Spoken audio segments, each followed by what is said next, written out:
Hello! Welcome back sa Finding Hope with Ami. Merry Christmas!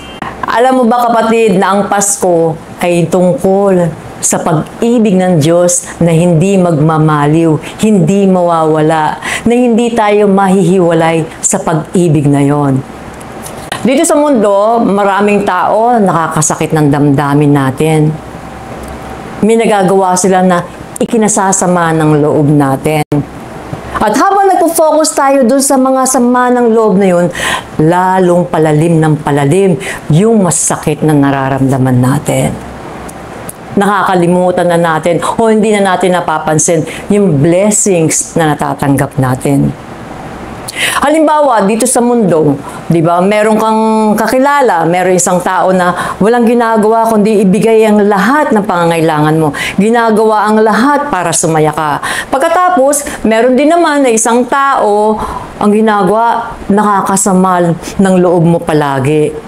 At dahil na ang focus mo nandito sa taong nagbibigay sa'yo ng sama ng loob, hindi mo napapansin na yung taong nagmamahal sa'yo, hindi mo na napapansin na yung mga binibigay niya sa'yo, yung lahat ng ginagawa niya para sa'yo.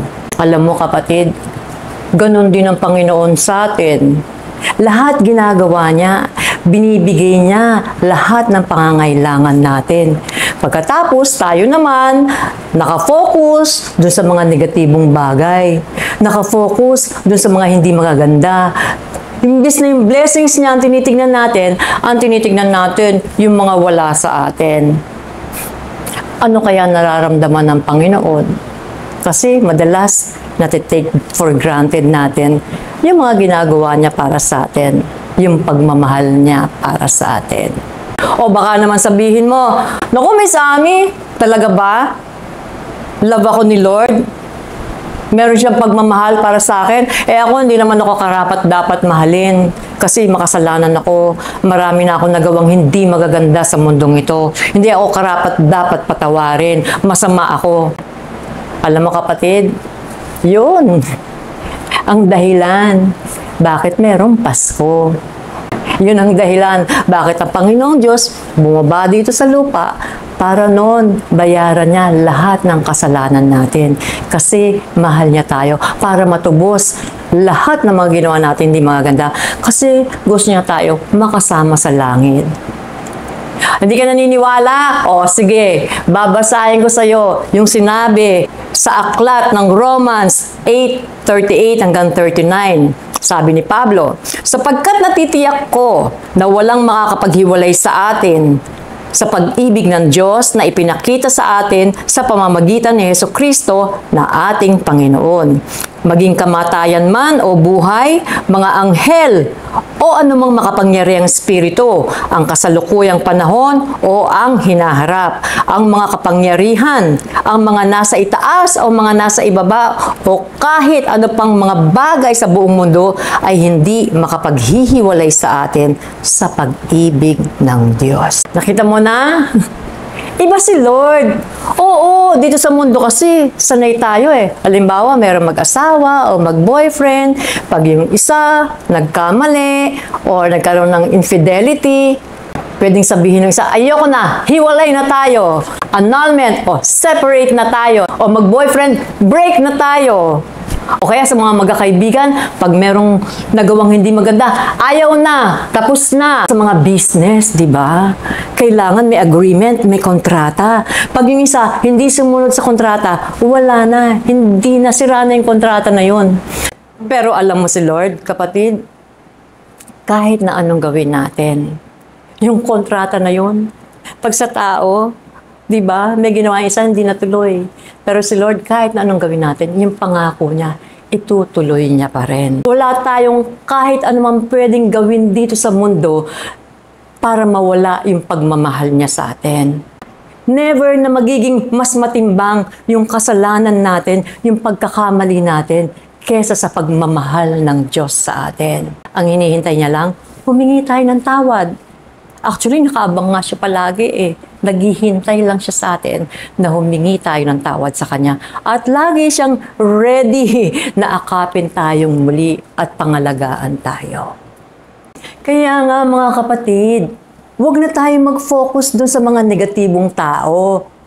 Huwag na tayo mag-focus doon sa mga bagay na wala tayo. O huwag na tayo mag-focus doon sa mga nakaraan natin na masasakit. Kasi pagka ganun, nasasayang yung blessings ni Lord para sa atin. Hindi na natin nakikita. Nasasayang yung pagmamahal niya para sa atin. Kasi yung mga negative na yan, alam nyo, mga joy stealer yan. Ninanakaw niya ng kagalakan natin. Ninanakaw yung kasiyahan sa puso natin. Alam nyo, may kwento ako sa inyo. Hindi naman chismis.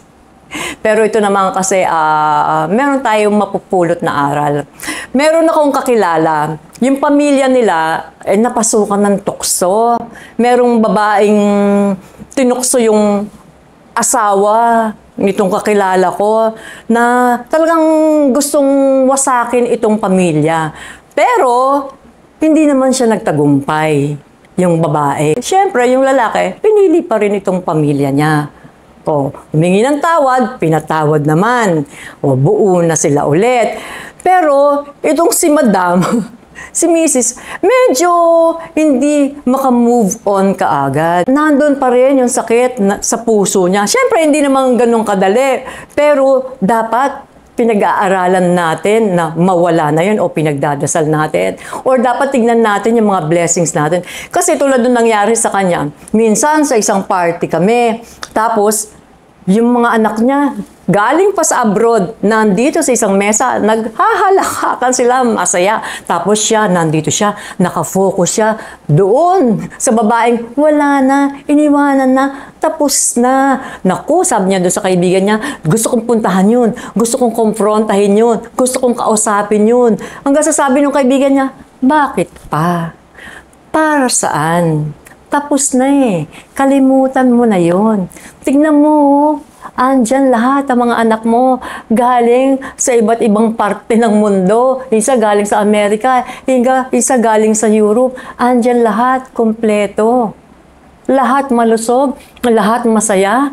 Hindi nagtagumpay yung kalaban. Pati ikaw, maayos kayo, andyan ang asawa mo, buo kayo. Bakit hindi yun ang tignan mo? Di ba blessing yun? Yung hindi siya nagtagumpay. Blessing yun na magkakasama kayong lahat ngayon. Yan ang pansinin mo ngayon. Ang galing, di ba? Yun ang nangyayari sa atin eh. Yung past na, ayaw natin kalimutan. Tingnan natin, kapatid, ano yung pagkilos na ginawa ng Panginoon para hindi masira yung buhay natin, yung pamilya natin. I-count natin yung blessings na yun.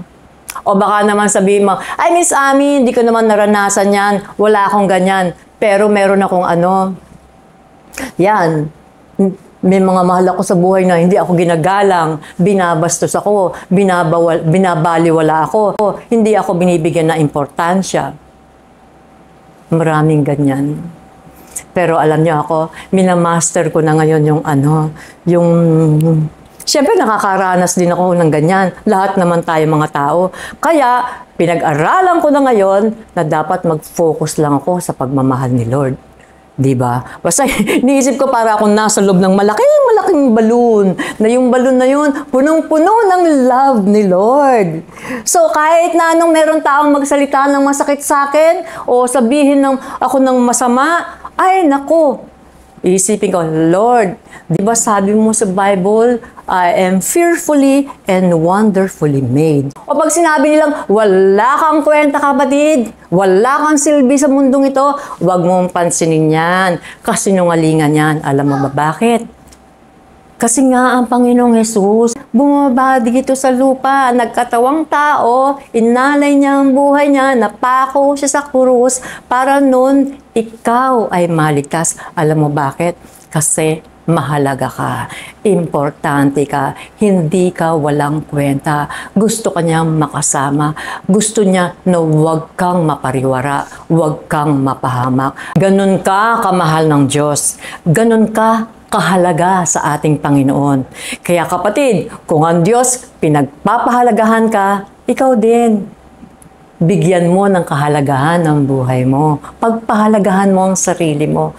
Alam niyo, ganun ako nung araw eh. Hindi ko pinagpapahalagahan yung pagkababae ko, yung pagkatao ko, yung sarili ko. Basta ginagawa ko na lang lahat ng gusto kong gawin, pero nakakasira naman sa akin.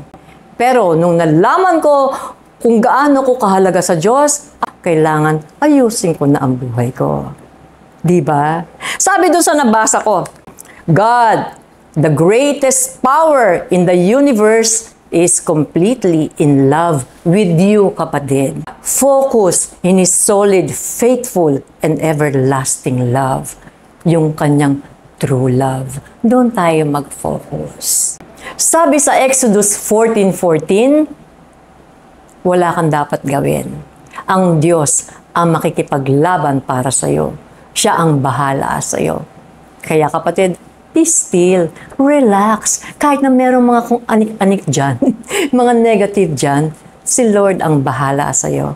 Paano ko ba masisiguro yung pagmamahal ng Diyos na yan? Mas maganda, kapatid, gusto mong maranasan yung love na yan? Gusto mong ma-experience kung gaano kanya kamahal? Yung hindi mawawalang pagmamahal ng Diyos sa'yo? Mas maganda, tanggapin natin si Hesus Kristo bilang Panginoon at tagapagligtas.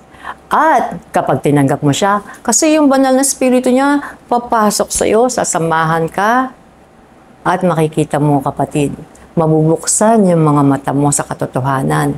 Maaalis yung mga kasinungalingan. Magkakaroon ka ng katibayan sa loob mo, sa puso mo, para hindi ka basta-basta nasasaktan. Kasi ang Panginoon Diyos nasa iyo, sa loob mo, at nakayakap sa iyo. Kaya kung gusto mo, kapatid, halika na, mag-pray na tayo. Kapraso lang, tapos ako naman na magpe-pray para sa iyo. Ang importante dito, galing sa puso mo. At gusto mo talaga siyang tanggapin. O, pikit mo ang iyong mga mata, kapatid. Sundan mo ang sasabihin ko. Sumunod ka sa akin. Hesus Kristo, tinatanggap kita bilang Panginoon ko at tagapagligtas ko. Patawarin mo ko sa lahat ng mga kasalanan ko. Ikaw na ang manguna sa puso ko. Ikaw na ang maghari sa buhay ko. Maraming salamat sa pangako mo na hindi mo ako iiwan at pababayaan magpakailanman. Sa iyong pangalan, Panginoong Hesus, ito ang dalangin ko. O let me pray for you, kapatid, ha? Ama, maraming salamat sa pagkakataong ito. Maraming salamat sa opportunity na ma-share ang mga salita mo, ang pagmamahal mo. Panginoong Hesus, maraming salamat sa buhay na inalay mo. Ngayon po, Panginoon, nakikita mo ang kapatid ko dahil ikaw ang Diyos na nakakita ng lahat. Nakikita mo na ngayon nanonood siya, nakikita mo na nananalangin siya, na tinanggap ka niya sa kanyang buhay bilang Panginoon, tagapagligtas. Lord, alam mo ang pinagdadaanan ng kapatid kong ito. Alam mo yung mga challenges niya sa buhay. Alam mo kung may nang-aapi sa kanya. Alam mo, Panginoon, kung may mga pagkukulang sa kanya. Alam mo ang lahat ng pangangailangan niya. Alam mo lahat ng ninanais ng puso niya. Alam mo lahat ng nilalaman ng isipan niya. Kaya, Panginoon, idinadalangin ko sa iyo. Samahan mo siya. Gabayan mo siya sa lahat ng mga nararapat niyang gawin. Kung anong dapat niyang unahin, kung ano yung mga leadings mo, Panginoon. Ipakita mo sa kanya na ikaw ang Diyos na buhay, na ikaw ang Diyos na hindi nagpapabaya. Dahil alam namin, Panginoon, na ang gusto mo ay the best para sa mga anak mo. Tulungan mo ang kapatid kong to, alisin mo, Panginoon, ang mga kabigatan sa puso niya, ang mga kabigatan, ang mga kaguluhan sa kanyang isipan. Tulungan mo siya masolve lahat ng mga problema niya. Tulungan mo siya makalimutan lahat ng mga masasakit sa nakaraan niya. Tulungan mo siya makamove on, Panginoon. At bigyan mo siya ng kapayapaan sa kanyang puso at isipan. Alisin mo lahat ng mga kasinungalingan sa kanyang isip. Alisin mo lahat ng bitterness sa kanyang puso. Tulungan mo rin siya magpatawad, Panginoon. At para doon naman sa mga taong nakasakit sa kanya, O Lord, hipuin mo ang puso ng mga taong yun. Nawa po, tumigil na sila kung patuloy silang nananakit dito sa iyong anak, sa aking kapatid. Tulungan mo ang mga taong yun na mamulat din ang kanilang mga mata kung hindi man tama, O Lord, sa mga hindi tama nilang ginagawa. Lord, ikaw na po ang bahala sa kapatid ko ngayon. Samahan niyo po siya. Bigyan niyo po siya ng masarap na tulog. Bigyan niyo po siya ng mapayapang buhay na kahit ano man ang sitwasyon niya, Panginoon, magkaroon siya ng kagalakan dahil yung the best gift na maaaring tanggapin ng isang tao ay nasa kanya na ngayon. Yun ay walang iba kundi ikaw. Lord Jesus, thank you very much. Sa iyong pangalan, ito po ang aking dalangin. Amen.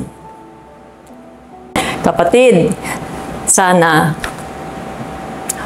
napagpala ka sa episode natin. Maligayang Pasko sa iyo. Nawa, sumaiyo ang tunay na diwa ng Pasko. Merry Christmas and Happy New Year!